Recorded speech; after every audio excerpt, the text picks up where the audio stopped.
पूरे हिंदुस्तान देश में इन दिनों मर्यादा पुरुषोत्तम भगवान श्री राम को लेकर आस्था का रंग दिखाई दे रहा है।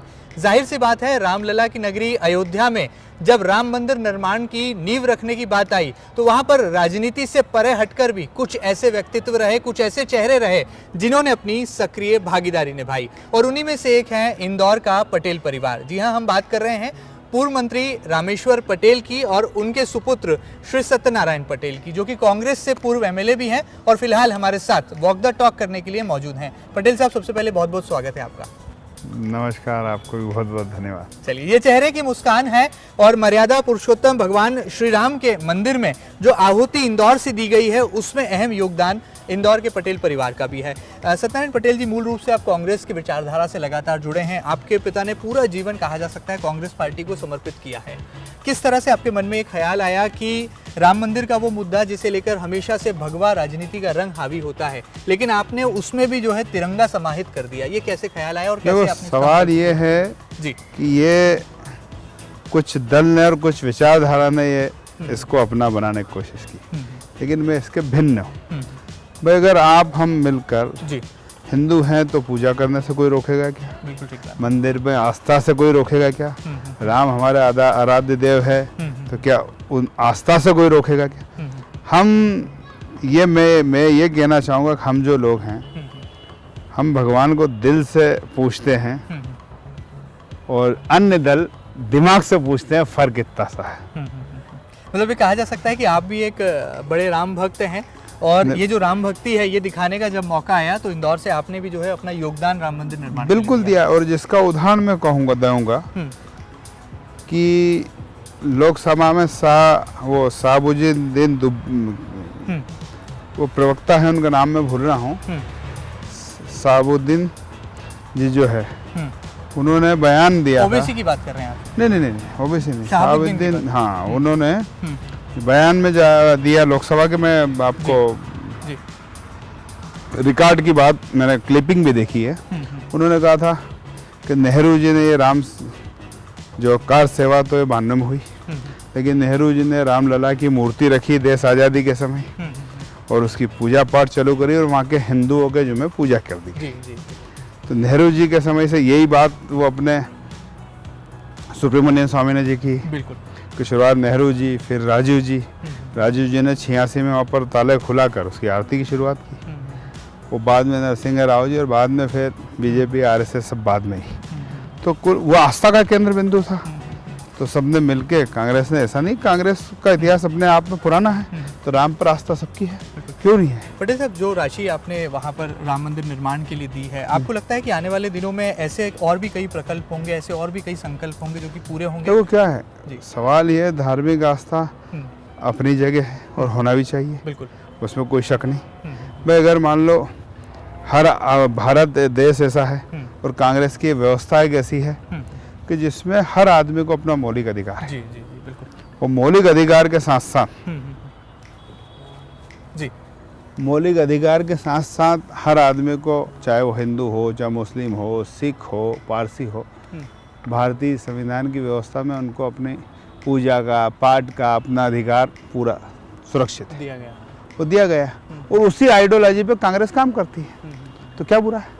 लेकिन कांग्रेस पर अक्सर ये आरोप लगता है कि वो धर्म से दूर रहती है। सेक्युलर पॉलिटिक्स की जब बात आती है तो हमारे देश में कांग्रेस को याद किया जाता है, और जब हिंदुत्व की बात आती है, हिंदुत्व की बात आती है, भगवा सियासत की बात होती है, तो भारतीय जनता पार्टी और तमाम हिंदू संगठन, राष्ट्रीय स्वयंसेवक को याद। यही मैंने कहा ना जी कि कांग्रेस पूजा पाठ और भगवान को, राम लला को दिल से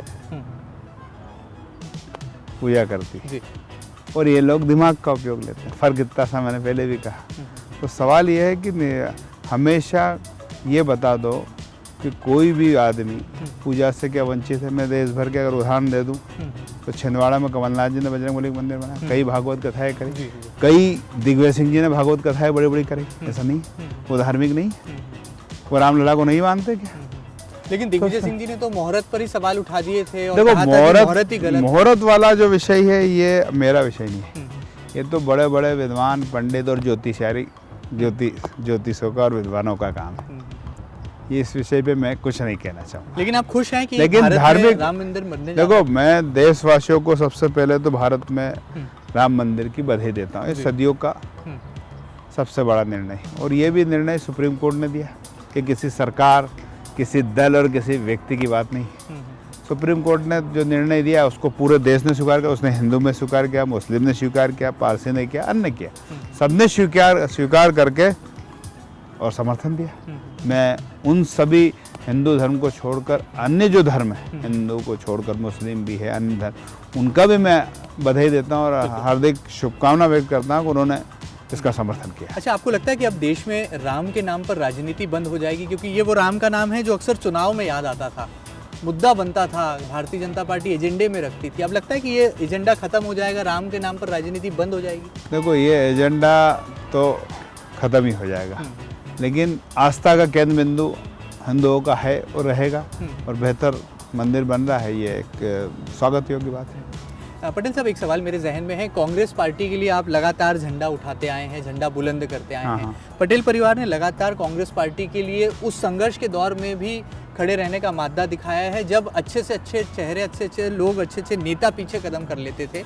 आज क्या स्थिति है, वर्तमान में क्या पाते हैं, और अपनी भूमिका कांग्रेस में आपको क्या नजर आती है? देखो, कांग्रेस की एक बात, जब मंदिर की बात आपने कही तो उस पर भी मैं कहना चाहूँगा कि देश आज़ादी के बाद जैसे हम भारतीय जनता पार्टी और अन्य आरएसएस और अन्य, मैं किसी व्यक्ति विशेष पर टिप्पणी नहीं करना चाहूँगा। अगर गो वंश को बचाने की बात आई, गाय को बचाने की बात आई, तो उसमें सबसे बड़ा रोल अदा, मैं धार्मिक बात कह रहे हो ना, उस पर बात कह रहा था कि राम मंदिर और धार्मिकता पर, तो गौ माता भी हमारी एक वो है, तो उसको बचाने का काम अगर देश आज़ादी के बाद किसी सरकार ने किया तो भारत सरकार, जो मनमोहन सिंह की 10 साल सरकार बनी थी, उसमें आदरणीय सोनिया गांधी जी और राहुल गांधी जी के नेतृत्व में सरकार बनी जी। और उसमें कश्मीर से कन्याकुमारी तक ये निर्देश दिया था कि देश की हर ग्राम पंचायत में भारत सरकार ने कि एक ग्राम पंचायत में एक गौशाला 50 गाय की गौशाला बना सकते। उसका पूरा मॉडल भी बना था, जो इंदौर में बनी और अन्य जगह बनी, देश में, प्रदेश में कई जगह। और उसके लिए सिर्फ आदेश ही नहीं दिया था, धनराशि भी महात्मा गांधी रोजगार गारंटी योजना से दी थी। ये कोई छोटा मोटा धार्मिक निर्णय है। और साथ ही कमलनाथ जी ने वही फैसला देश आजादी के बाद, इसके पहले कई सरकार आई, कई करी, लेकिन कांग्रेस ऐसा देखती है कि क्रेडिट नहीं ले पाती, श्रेय नहीं ले देखो, पाती। वही तो कह रहा हूँ कि हम दिल से पूजा करते हैं, हम दिमाग से नहीं। तो दूसरे दल दिमाग से पूजा करते हैं, दिल से नहीं। लेकिन ये जनता अच्छी तरह आने वाले समय में और अब भविष्य में जान गई है कि कांग्रेस हमेशा दिल से पूजा करती है। चलिए, दिल से पूजा की बात करिए तो दिल से ही राजनीति करने वाले ज्योतिरादित्य सिंधिया का आखिर दिल किसने तोड़ा था आप ही की पार्टी में कि उन्हें भारतीय जनता पार्टी में जाना पड़ा? दिल की राजनीति। देखो क्या है, महाभारत में भी परिवार का युद्ध होगा। कर्म के प्रति आप आदमी इधर उधर चला, विचारों पर इधर उधर चला, तो सिंधिया जी से मेरे पारिवारिक रिश्ते हैं, वो हमेशा व्यक्तिगत और पारिवारिक रिश्ते हमेशा रहेंगे। सवाल विचारधारा का है तो विचारधारा में वो बीजेपी में चले गए। जिस दिन उनके पक्ष में मैंने इस्तीफा दिया था, और मैंने इसलिए दिया था कि मुझे उम्मीद थी कि देशव्यापी और प्रदेशव्यापी लीडर मिलकर इनको बैठ के इसका समझौता हो जाएगा। जब 5-6 दिन बाद स्थिति बदली, भाई उन्होंने बीजेपी ज्वाइन कर ली, तो मैं आज तक बीजेपी ज्वाइन कर पाया क्या? रोज मीडिया कुछ भी छापता रहा, लेकिन मेरे को बीजेपी कभी ज्वाइन करना नहीं है।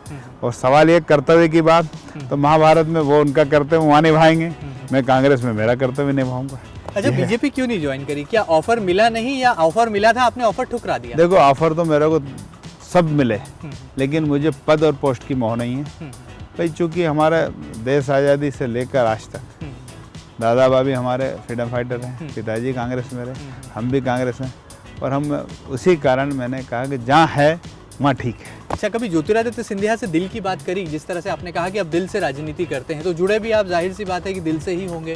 तो कभी दिल की बात आपने ज्योतिरादित्य सिंधिया को बताई? नहीं, दिल की बात हमेशा उनसे करते थे, चर्चा करते थे, और आज भी कर सकते हैं, क्यों नहीं करेंगे? मतलब रास्ते खुले। देखो, सवाल ये है कि विचारधारा का विवाद है भाई। उनकी विचारधारा अलग हो गई, हमारी विचारधारा अलग हो गई, व्यक्तिगत संबंध थोड़ी खत्म हुआ है, वो संबंध बने हैं, बने रहेंगे। प्रश्न ये है कि आज जैसे महाभारत में भी परिवार का युद्ध हुआ था, दिन भर तो युद्ध होता था, रात को कैंप में एक दूसरे से मिलते थे, तो अगर जिस दिन चुनाव खत्म हो जाएगा उस दिन हम एक विचारधारा की बात आएगी तो हम अलग अलग। महाभारत के पाठ को लेकर हम आगे चलते, गीता का ज्ञान भारत में हिंदू धर्म में उससे बड़ा कोई ज्ञान नहीं हो सकता। अच्छा, इसको विश्व ने भी समझा है। जी जी जी। अच्छा पटेल साहब, एक बात बताइए कि पहले आपकी कर्मभूमि नेपाल हुआ करती थी, फिर बाद में ज्योतिरादित्य सिंधिया ने कहा कि आप गांव की राजनीति ना करें, आप शहर में आएँ, तो आपने विधानसभा बदली, विधानसभा क्षेत्र क्रमांक 5 में आ पाए। नो डाउट आपने बहुत अच्छा चुनाव भी लड़ा, लेकिन दुर्भाग्यवश वो चुनाव आप हार गए। अब आपकी कर्मभूमि क्या मानी जाए? क्या विधानसभा क्षेत्र क्रमांक 5 ही आपकी कर्मभूमि है, या अब भी आपको लगता है कोई परिवर्तन की आवश्यकता है? नहीं, मैं तो 5 नंबर में ही, अब जनता ने मुझे बहुत समर्थन दिया। चूँकि यहाँ से पहले भी MLA रहा जी। सबसे पहले मैंने देपापुर टिकट जब मांगी थी, बाई इलेक्शन में जिला पंचायत अध्यक्ष था, तो पार्टी ने मुझे माना देते हुए बाद में 5 नंबर दे दिया। जब 5 नंबर में मैं चुनाव लड़ा, जीता, फिर 5 नंबर में मैंने पूरी तैयारी की, फिर पार्टी ने फिर निर्देश दे दिया कि आप देपापुर जा, और फिर मैंने देपापुर तैयारी करी, फिर मुझे यहाँ दे दिया। तो मैंने लक्ष्य बना लिया है, अर्जुन को जो तीर के निशाने में मछली की आँख थी, वो वही आँख 5 नंबर विधानसभा में लक्ष्य बनाया। अच्छा पटेल साहब, ये बताइए, आप दिल से राजनीति करते हैं, दिल से जनता की सेवा भी करते हैं, जनता भी आपको प्यार दुलार दिल से ही देती है, लेकिन कहाँ पे लगता है कि वो दिल को धोखा देने वाले लोग भी आ जाते हैं, जो कि पार्टी में कहीं ना कहीं जो है कहा जा सकता है विभीषण की भूमिका निभाते हैं और चुनाव के नतीजों को बदल जाते हैं? क्या आपको भी कभी कोई ऐसा? नहीं, मैं ऐसा नहीं मानता हूँ। प्रजातंत्र में ठीक है, उतार चढ़ाव आते रहते हैं, ये एक सिक्के के 2 पहलू हैं। इसी जनता ने जिताया भी है, इसी जनता ने हराया भी है, इसी जनता में लोकसभा में सबसे कम मतों से हराया, ऐसा नहीं है। तो ये प्रजातंत्र में मत देने का अधिकार जनता को है, और समय परिस्थिति काल जब चेंज होता है तो उतार चढ़ाव आता है। अच्छा, एक बात बताइए, विधानसभा क्षेत्र क्रमांक 5 में ऐसा भी कहा जाता है कि कांग्रेस के कई नेताओं की नज़रें हैं, जब उन्हें लगता है कि उनकी ज़मीन उनकी वर्तमान विधानसभा में खिसक रही है, तो उन्हें विधानसभा क्षेत्र क्रमांक 5 नज़र आता है, जो कि सबसे सेफ सीट उनको दिखाई देती है कांग्रेस के समीकरणों से। क्या आप इस बात से वाकिफ हैं, या आप इस चुनौती को स्वीकार करने के लिए तैयार रहते हैं? देखो, ऐसा है, राजनीति में, व्यापार में, धंधे में चुनौती सेकंड, मिनट और पल पल पे आती है। तो चुनौतियों को स्वीकार करते हुए यहाँ तक पहुँचे हैं, तो अगली सारी चुनौतियाँ स्वीकार है। अच्छा, एक अखबारों की सुर्खियों में हमने तो ये भी सुना है कि पूर्व के मंत्री और राऊ के विधायक, विधानसभा क्षेत्र क्रमांक राऊ से जो MLA हैं जीतू पटवारी, वो लगातार विधानसभा क्षेत्र क्रमांक 5 में देखे जाते हैं, यहाँ पर अनाज बंटवाते हैं। तो कहीं ऐसा तो नहीं कि उनकी निगाहें आपकी विधानसभा पर भी पड़ गई हैं? नहीं, ऐसा कुछ नहीं है, और ये मैं तो ये नहीं मानता ये सब बातें। अगर मानते भी हैं तो तैयार हैं, मतलब आप चुनौती के लिए? चुनौती का मैंने कहा, राजनीति में, व्यापार में, धंधे में चुनौती मिनट और सेकंड पर अभी तक संभालता है, चुनौती को स्वीकार करता है, तो भविष्य को। अच्छा, ये बताइए पटेल साहब कि जब आपने राजनीति शुरू करी तो पिता को आपने बहुत करीब से देखा। जब आप बचपन में आपने देखा कि पिता जब मंत्री रहे, सरकार में उन्होंने कई भूमिकाएं निभाई, कई मंत्रालय बड़े उन्होंने संभाले, दायित्व संभाले।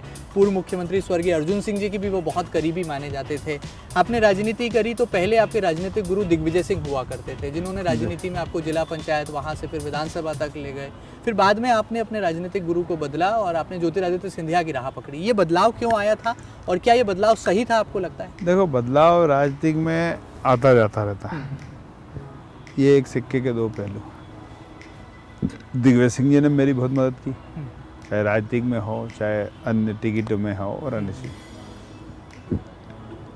समय परिवर्तन होता रहता है, तो सिंधिया जी युवा थे, एनर्जेटिक थे, उन्होंने कहा कि भाई अब आप इधर से उधर भी काम करो, सबके साथ मिलकर काम किया। कांग्रेस में ही काम किया, कांग्रेस में कमलनाथ जी के साथ भी काम किया, काम सभी के साथ किया, ऐसा नहीं।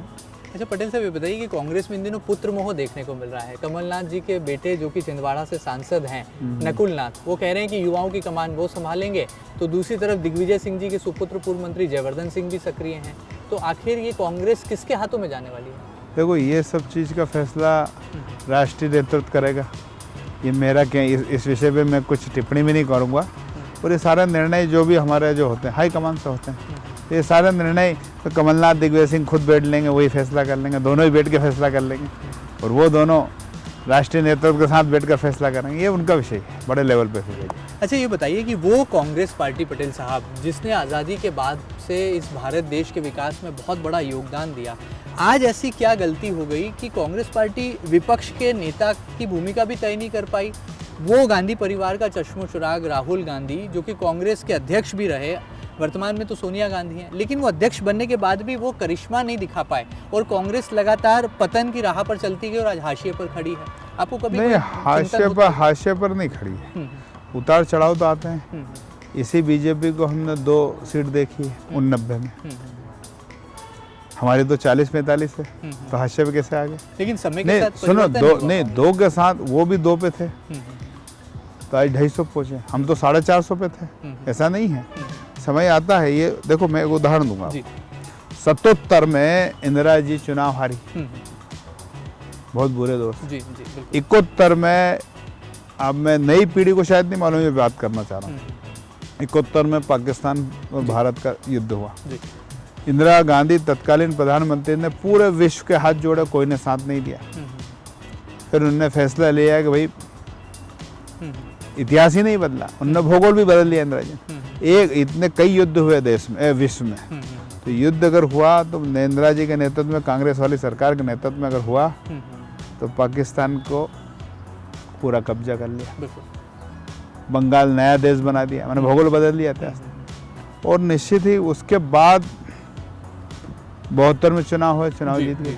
72 के बाद चुनाव अगर जीतने के बाद 77 में चुनाव हुए, तो उस बीच इमरजेंसी लगाना पड़ी। मैंने 5 साल में इतना बड़ा परिवर्तन हुआ कि देश की प्रधानमंत्री होते हुए इंदिरा गांधी हारी, ये रिकॉर्ड है। तो 3 साल बाद वापस 80 में फिर सत्ता में आ गई, आई। फिर 80 में उनकी शहादत, 84 में शहादत हो गई। फिर राजीव जी आ गए। राजीव जी ने चुनाव जीता तो देश में इतना, मेरे ख्याल विश्व में कभी बहुमत नहीं मिला उतना कांग्रेस को बहुमत मिला 85 से 89 की बात, 84 से 89 की बात। और उसी बीच में उन्होंने कहा मैं पंचायती राज लागू लाऊंगा, और उसी बीच में फिर ये राम मंदिर वाली बात आई 86 में, ये किया। इसके ठीक बाद 89 में आम चुनाव की घोषणा हुई थी, तो उससे पहले उन्होंने अपना एजेंडे में ही रखा कि हम राम राज लाएंगे।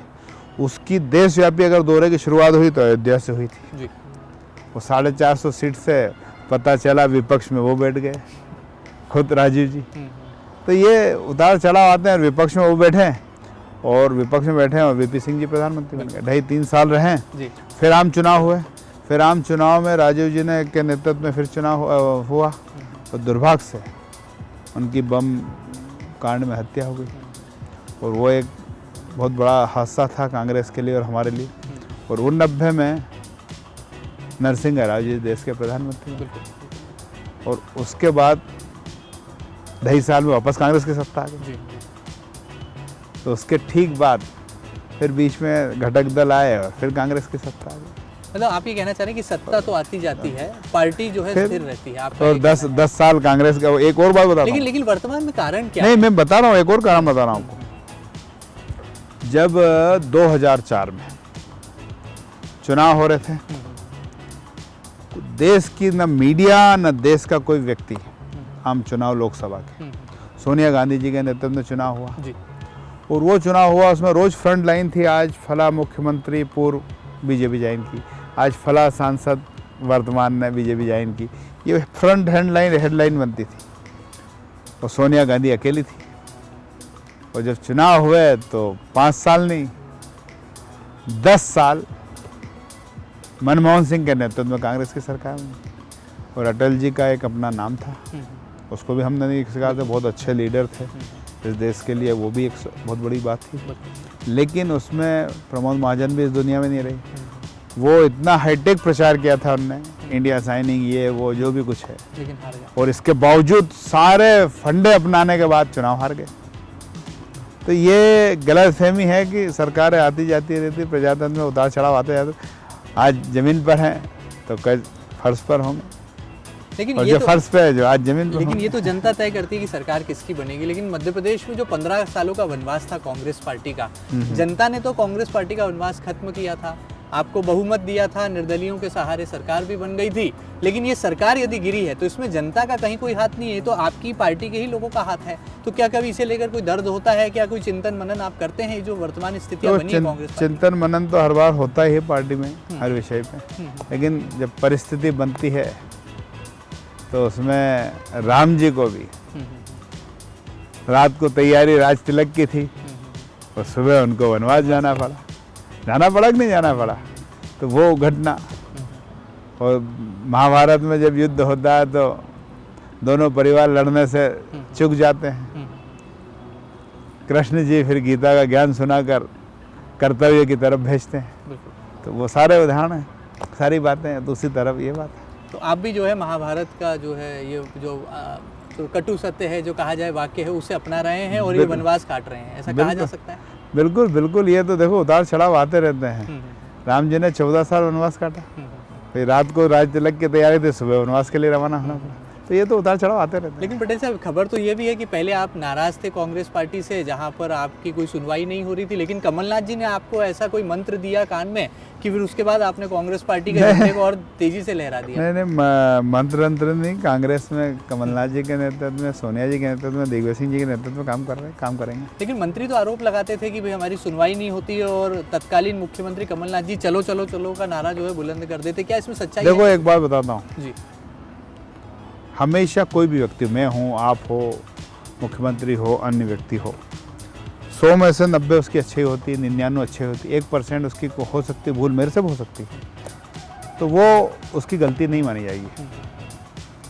उन्होंने जो मध्य प्रदेश में जो काम किया वो इंदौर शहर और मध्य प्रदेश की जनता ये बात को स्वीकार रही है, और आप भी इस मीडिया के माध्यम से पता ही करते होंगे कि इंदौर शहर में भी उन्होंने बेहतर काम किया, प्रदेश में बेहतर काम किया, चाहे वो किसानों के कर्ज की बात हो, चाहे गरीब और मध्यम श्रेणी के बिजली के बिल की बात हो, चाहे गुंडा अभियान की बात हो।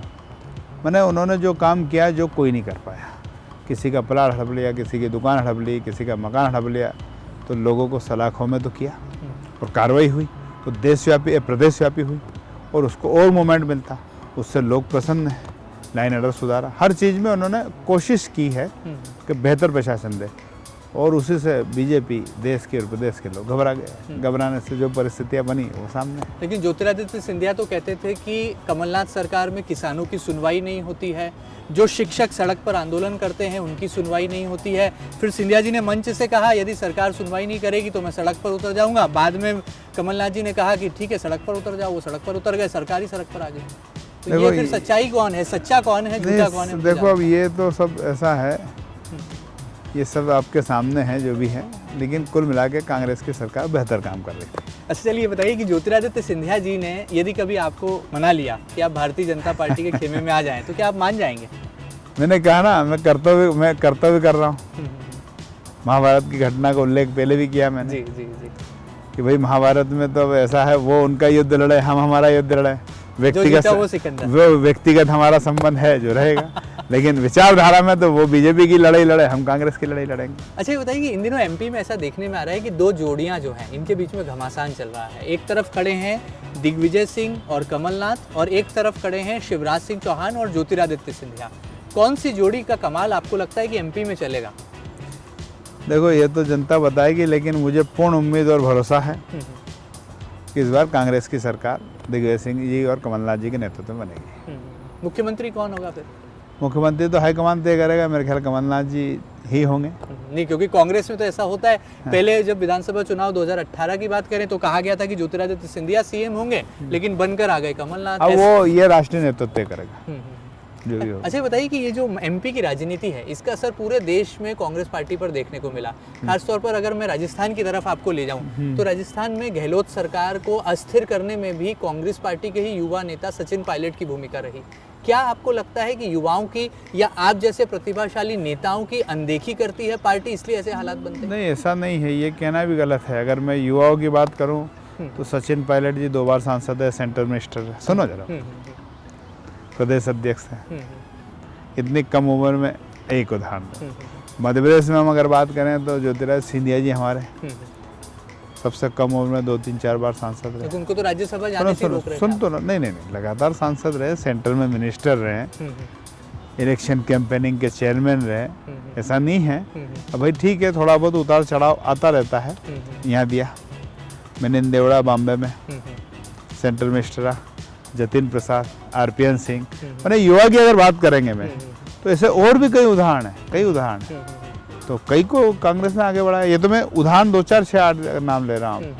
नहीं, पर बगावत क्यों कर रहे हैं? जैसे सिंधिया जी की बगावत तो बीजेपी में चली गई, सुनो, सचिन ये पायलट की रुकी। बगावत अब छोटी मोटी ये कारण अलग है, लेकिन युवाओं को महत्व सबसे ज्यादा देश में कर दिया गया तो कांग्रेस में दिया गया। देख लो, मैं श्रृंखला बता दी आप, ये तो मैं राष्ट्रीय लेवल के चेहरे बताया आपको, और ऐसे प्रदेश में भी कहीं है। लेकिन जनता तो कहती है कि चेहरा युवा का दिखाते हैं और मुख्यमंत्री किसी बुजुर्ग को या अनुभवी को बना देते हैं। आखिर इसके पीछे कारण क्या है? नहीं, मुख्यमंत्री की घोषणा तो नहीं की थी पार्टी ने, हमारे इसमें करीब करीब ये हमेशा रहा है, राष्ट्रीय नेतृत्व में भी और प्रदेश के नेतृत्व में ये हमेशा से रहा है कि कांग्रेस पार्टी में कभी चेहरे की घोषणा नहीं हुई अभी तक। अब भविष्य में कर दे, सिर्फ एक ही हुई थी जो पंजाब में, बिल्कुल, कैप्टन अमरिंदर बस। और बता दो आप कोई पुराना इतिहास एक भी हो ऐसा, मैंने स्टेट की बात भी कर ले, अपन नेशनल की बात करें, उसमें विधायक दल तय करता बाद में, और वहाँ पे भी लोकसभा मैंने तो ऐसा सांसद। सुना है कि जो गांधी परिवार कहता है वही होता है। कांग्रेस में तो अंतिम सत्य वही कहा जाता है जो राहुल देखो, गांधी जो कहते हैं, राष्ट्रीय सोनिया गांधी अध्यक्ष जो भी रहेगा, कांग्रेस का मुखिया जो रहेगा वो करेगा। नरसिंह राव जी के समय में नरसिंह राव जी ने जो कहा वो हुआ भाई, वो भी हमारे राष्ट्रीय नेशनल कांग्रेस का कमेटी के अध्यक्ष थे, देश के प्रधानमंत्री के साथ साथ। सीताराम केसरी राष्ट्रीय अध्यक्ष थे, उन्होंने जो बोला वो हुआ, ऐसा नहीं है भाई। हमारे यहाँ का राष्ट्रीय नेतृत्व जो कहता है कांग्रेस का, और अगर मान लो सोनिया जी है तो सोनिया जी के नेतृत्व वाले में जो होगा वो निर्णय मानते हैं। तो ये सारी बात राहुल जी रहेंगे तो राहुल जी के साथ मानेंगे, ऐसा हुआ। ये बताइए सत्यनारायण पटेल साहब कि हमने कांग्रेस पार्टी में सोनिया गांधी को राष्ट्रीय अध्यक्ष के तौर पर देख लिया, राहुल गांधी को राष्ट्रीय अध्यक्ष के तौर पर देख लिया, क्या कभी प्रियंका गांधी वाड्रा भी कांग्रेस की अध्यक्ष बनेंगी और क्या कभी वो भी चेहरे के तौर पर प्रमोट की जाएंगी ताकि एक चुनौती दी जा सके? नहीं, ये भी संभव है भाई, हमारे यहाँ हमेशा राष्ट्रीय नेतृत्व चेंज होता रहा, ऐसा नहीं है कि एक तरफा रहा भाई, हमेशा राष्ट्रीय अध्यक्ष भी चेंज होते रहे। हो सके अब प्रियंका वडेरा भी हो जाए, अब ये सारा हाई कमान और पार्टी के हाई लेवल पर जो भी निर्णय होगा उस पर विचार होगा। अच्छा बताइए, अगला प्रदेश कांग्रेस का अध्यक्ष कौन होगा और कहां से होगा? क्योंकि कमलनाथ जी ने तो सरकार भी चला ली, सरकार के सारे सूत्र भी अपने हाथ में रखे और पार्टी के सूत्र भी अपने हाथ में रखे। यही वजह रही कि जब डैमेज कंट्रोल हुआ तो कंट्रोल नहीं हो पाया। ये सारी बातें राष्ट्रीय नेतृत्व तय करेगा, ये काम राष्ट्रीय नेतृत्व का। ये दिल से आप राजनीति करते हैं इसलिए दिल का जवाब दे देते हैं। हाँ।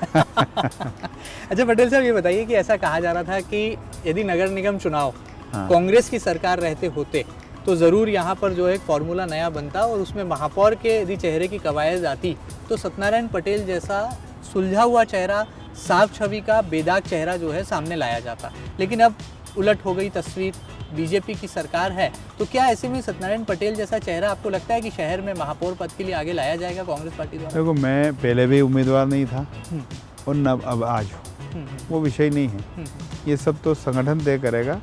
और दूसरी बात ये है कि निश्चित ही चुनाव हमारी सरकार में होते तो हम चुनाव जीतते और आज आने वाले समय में हम चुनाव जीतेंगे। आप चेहरा होंगे? नहीं, मैं मेरे लिए नहीं कह रहा हूँ, कांग्रेस पार्टी के लिए कह रहा हूँ। नहीं, मैं तो ना हूँ, था ना हूँ। लेकिन यही जवाब तो आपने लोकसभा चुनाव के दरमियान भी दिया, यही जवाब आप विधानसभा चुनाव के दरमियान भी देते नहीं, विधानसभा में कभी नहीं, विधानसभा में कभी नहीं दिया। देपालपुर को लेकर जब भी अक्सर चर्चा चलती थी नहीं, तो मैंने हमेशा विधानसभा में कहा मैं चुनाव लड़ूंगा। लोकसभा में तो आप लोकसभा में मैंने नहीं, लोकसभा में मेरे को पार्टी के हाईकमान से निर्देश हुआ तो पालन किया। नहीं तो मैंने लोकसभा के लिए मना किया था, जो 2009 में मैं बहुत कम से हारा था ना, उस समय भी मैंने मना किया था। उसमें फिर राष्ट्रीय नेतृत्व ने और सब ने मुझे बोला लड़ना पड़ेगा। मैंने कहा मैं इसके लिए प्रिपेयर तैयारी नहीं कर पाया। उनके नहीं, आपको ही लड़ना पड़ेगा। तो निर्देश पर, पार्टी हाईकमान के निर्देश पर लड़ा। वर्तमान में स्थानीय राजनीति को किस तरह से देखते हैं? क्योंकि कांग्रेस को एक मजबूत नेतृत्व भी स्थानीय स्तर पर देना होगा। जिस तरह से कार्यकारी अध्यक्ष का जो फॉर्मूला लगाया गया था चुनाव के पहले, वो रंग लाया था। क्या आपको लगता है कि कांग्रेस के संगठन में भी अब सर्जरी की ज़रूरत है ताकि एक ऐसी पार्टी जो कि कतरा कतरा बिखरती नजर आ रही है उसे एक सूत्र में बांधा जा सके? नहीं, समय समय पे हर समय सर्जरी ज़रूरत है। निश्चित ही राष्ट्रीय नेतृत्व इसकी समीक्षा कर रहा और सर्जरी की थोड़ी बहुत ज़रूरत है, राष्ट्रव्यापी भी। और राष्ट्रव्यापी जब सुधरेगा तो वहाँ से हाई लेवल से नीचे तक जाएगी।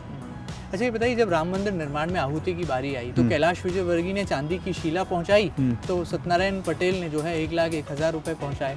तो क्या कोई प्रतियोगिता थी? नहीं, कोई ऐसा ये प्रतियोगिता नहीं है। उनका भी धर्म का आस्था का केंद्र, हमारा भी धर्म का आस्था का केंद्र। तो हमने जैसे यहाँ पर, हम भी आप आए हो तो यहाँ हमारा राम मंदिर बना तो हमारे परिवार ने सबसे बड़ा सहयोग देकर शुरुआत किया। वो तो बल्कि 30 साल पहले बना होगा और भी ज़्यादा। यहाँ हनुमान मंदिर है, बजरंगबली का मंदिर, वो हमारे परिवार ने पूरा 100% अनुदान से बना के दिया। मतलब आप कांग्रेस में रहते हुए भी धार्मिक रहे। साईं मंदिर बनाया, वहीं पर हमने वो बनाया, क्या बोलते हैं, शिव मंदिर बनाया। तो ये क्या है, धार्मिक आस्था है, उसके कारण है। मैंने चुंदरी यात्रा निकाली, आपको ये भी जिक्र में कर दूं। चुंदरी यात्रा इंदौर में, अगर मालवा में और मध्य प्रदेश में शुरुआत हुई है तो सबसे पहले चुंदरी यात्रा की शुरुआत बड़े लेवल पे मैंने की, जो खजराना गणेश मंदिर से बिरसा में। इसके बाद चुंदरी यात्रा शुरू, ये रिकॉर्ड बोल रहा, मैं नहीं बोल रहा। इसके बाद धार में मोहन सिंह बुंदारा जी ने निकाली थी, जो इस दुनिया में नहीं रहे। इसके बाद फिर धीरे धीरे चुंदरी यात्रा परंपरा बन गई। तो ये है। मैंने कावड़ यात्रा निकाली थी, आपको मालूम हो तो, उसमें 2-3 हज़ार लोग थे। इतनी बड़ी कावड़ यात्रा कहीं नहीं निकलती थी ओंकारेश्वर से। इसके बाद इंदौर में लाइन लग गई कावड़ यात्रा। इंदौर में क्या, पूरा मालवा में लग गई इतनी बड़ी कावड़ यात्रा। लेकिन ऐसा अक्सर देखने में है कि जब भी कोई धार्मिक आयोजन होता है तो आप बताओ ना, जिसकी शुरुआत का नेता करता है, उसकी शुरुआत मैंने की। अब ये पुराना रिकॉर्ड है, तो मैंने बीजेपी का नेता करता है तो उसको उसका राजनीतिक लाभ मिलता है, लेकिन कांग्रेस का नेता करता है तो उसको लाभ नहीं मिलता। ऐसा क्या कारण है? नहीं, ऐसा कुछ नहीं है। ये लाभ वाले, लाभ और हानि को देख कर नहीं किया, हमने आस्था को देख कर। तो यही मैंने उदाहरण है, ये तो पुराना है। ये चुंदरी यात्रा आज तक इतनी बड़ी कोई नहीं निकाल पाया था, जो पूरे मालवा में और प्रदेश में होने लगी। वही कावड़ यात्रा का। अच्छा पटेल साहब, ये बताइए कि इंदौर में जो राजनीतिक घराने हैं, उन राजनीतिक घरानों में पटेल परिवार का अपना एक अच्छा शिखर है, एक अच्छा उच्च कोटि का स्थान है। जैसे विजयवर्गीय परिवार है तो कैलाश विजयवर्गीय ने अपने सुपुत्र आकाश विजयवर्गीय को एमएलए बनाया। शुक्ला परिवार है तो विष्णु प्रसाद शुक्ला जो खुद भारतीय जनता पार्टी में थे, उन्होंने अपने बेटे को कांग्रेस से एमएलए बनाया। पटेल परिवार है, सत्यनारायण पटेल हैं, राधेश्याम पटेल हैं। क्या आगे भी अगली पीढ़ी राजनीति में आने वाली है? और आपके सुपुत्र की बात करें तो क्या उन्हें भी अब राजनीतिक तौर पर आप लॉन्च करने वाले हैं? देखो, ऐसा है, राजनीतिक जो है अपने आप आती है। अब अगली पीढ़ी आगे करना चाहेगी नहीं करना चाहेगी, ये फैसला वो खुद करेगी। समझ रहे नहीं आप बात? लेकिन राजनीति में रणनीति भी तो एक हिस्सा होता है। नहीं, रणनीति हिस्सा होता है, लेकिन इसका सारा निर्णय समय पर जो भी होगा सामने आएगा। लेकिन हमारा ऐसा कोई लक्ष्य नहीं। मैंने तो ऐसा भी सुना है कि पटेल परिवार में पत्ता भी अगर हिलता है तो वो बाबूजी की मर्जी से ही मिलता है। अगर बाबूजी कहेंगे तो आपके सुपुत्र भी राजनीति में आएंगे, कहीं कोई ऐसा तो नहीं है कि... वो तो खैर बाबूजी हमारे घर के मुखिया, वो जो फैसला करेंगे वो मानिए। मतलब अभी आप उसे छुपाना चाहते हैं? नहीं, छुपाना नहीं चाहते। समय पे अभी कोई ऐसा फैसला नहीं लिया, कोई ऐसा विचार भी नहीं है। मतलब अन्य परिवारों की तरह कोई परंपरा नहीं, ऐसा कोई विचार नहीं। ये रियल में सही कह रहा हूँ। चलिए, राम मंदिर पर बात कर ली, राजनीति पर बात कर ली, जाते जाते क्या कहना चाहेंगे? कुछ ऐसे सवाल हैं जिसमें मैं आपकी चॉइस, आपकी पसंद जानना चाहूँगा।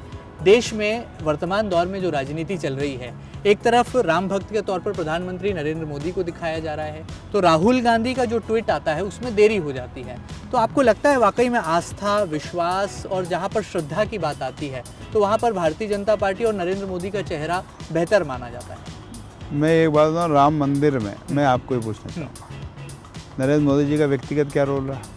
बता दो। संगठनात्मक लड़ाई है। नहीं, कहा तो देखो, सुनो, अब राहुल जी की अगर आप बात कर रहे हो तो राहुल जी के तो नाना जी, नेहरू जी का रहा, दादी का रहा, पिताजी का रहा। मैं ये नहीं बता रहा हूँ, ऑन द रिकॉर्ड बात कर रहा हूँ, देश के रिकॉर्ड की बात। लेकिन नरेंद्र मोदी उस यात्रा के संयोजक थे, जो लाल कृष्ण आडवाणी जी ने निकाली थी। सुन तो लो, वो लाल कृष्ण आडवाणी जी ने निकाली थी, और उसके संयोजक आपको नहीं मालूम है, समय प्रमोद महाजन भी रहे। समझ रहे आप बात? लेकिन अब उस दुनिया में नहीं है ना। ये उस दुनिया में है नहीं, ये तो कुछ समय उनके साथ रहे थे। इनके माननीय आडवाणी जी के चेले थे। और मैं ये बात कहना चाहूँगा, इसका सिरे कांग्रेस से लेकर बीजेपी, और बीजेपी में आडवाणी जी और अटल जी को, और इसके बाद सबसे बड़ी अदालत जो हमारी है सुप्रीम कोर्ट, उनको देता हूँ। चलिए, बड़ी बात है, जाते जाते बहुत सारा वक्त लिया। 2 चेहरे हैं, इनमें से कौन सा बेहतर है जरा आप बताइए। आपकी सूझबूझ और आपकी दिल की राजनीति हम और जनता यहाँ पर जानना समझना चाहेगी। कांग्रेस पार्टी में राहुल गांधी बेहतर या प्रियंका गांधी वाड्रा बेहतर? देखो, कांग्रेस संगठन में ये राष्ट्रीय लेवल पर जो नेतृत्व तय होगा, ये हमारा राष्ट्रीय नेतृत्व तय करेगा। राहुल गांधी होंगे तो वो भी बेस्ट है, और प्रियंका गांधी होंगे तो वो भी बेस्ट है, और तीसरा भी कोई होगा वो भी बेस्ट है। भाई, कांग्रेस का राष्ट्रीय नेतृत्व में काम कांग्रेस ने हमेशा किया है, करती रहेगी। मध्य प्रदेश कांग्रेस की बात करें तो पूर्व मुख्यमंत्री दिग्विजय सिंह बेहतर या वर्तमान में प्रदेश कांग्रेस के अध्यक्ष कमलनाथ बेहतर? दोनों ही बेहतर है, दोनों ने ही संगठन चलाया है और ये तो वो दोनों मिलकर ही दोनों की मित्रता है, वही मित्र दोनों तय कर लेंगे और राष्ट्रीय नेतृत्व तय कर लेगा, वो फायदा। मित्रता की बात की तो राजनीतिक तौर पर मित्रता तो शिवराज सिंह चौहान और ज्योतिरादित्य सिंधिया में भी है, उनमें कौन बेहतर आपको नजर? कमलनाथ जी की तो बहुत बेहतर, दिग्विजय सिंह जी की बेहतर हमेशा से दोस्ती रही। अब सिंधिया जी और शिवराज सिंह जी की है तो उस पर मैं कुछ कहना नहीं चाहूँगा, क्योंकि आपके पूर्व नेता रहे नहीं रहे ना, मैं उसको अस्वीकार कहाँ कर रहा हूँ, अस्वीकार कहाँ कर रहा हूँ। तो हमारे संबंध व्यक्तिगत है, रहेंगे। लेकिन राजनीतिक तौर पर बेहतर कौन नजर आता है? राजनीतिक तौर पर तो अब ये मैं कहना मुश्किल है कि उनके दल में कौन है। चलिए, जाते जाते मध्य प्रदेश की जनता से, एमपी न्यूज़ के दर्शकों से क्या खास संदेश होगा पूर्व एमएलए सत्यनारायण पटेल जी का? मैं तो सभी को नमस्कार, और ख़ास तौर से मैं एक देशवासी, प्रदेशवासी और नगरवासियों को राम लला की जो मंदिर का भूमि पूजन हुआ उसकी बधाई देता हूँ, शुभकामना व्यक्त करता हूँ, और साथ ही देशवासियों को भी इसमें पूरा समर्थन, हर धर्म के लोगों को, हर जाति, हर समाज, हर धर्म के लोगों को भी मैं बधाई देता हूँ। धन्यवाद, जय हिंद, जिनने उन्हें समर्थन किया। चलिए, बहुत बहुत शुक्रिया, आपने हमें समय दिया।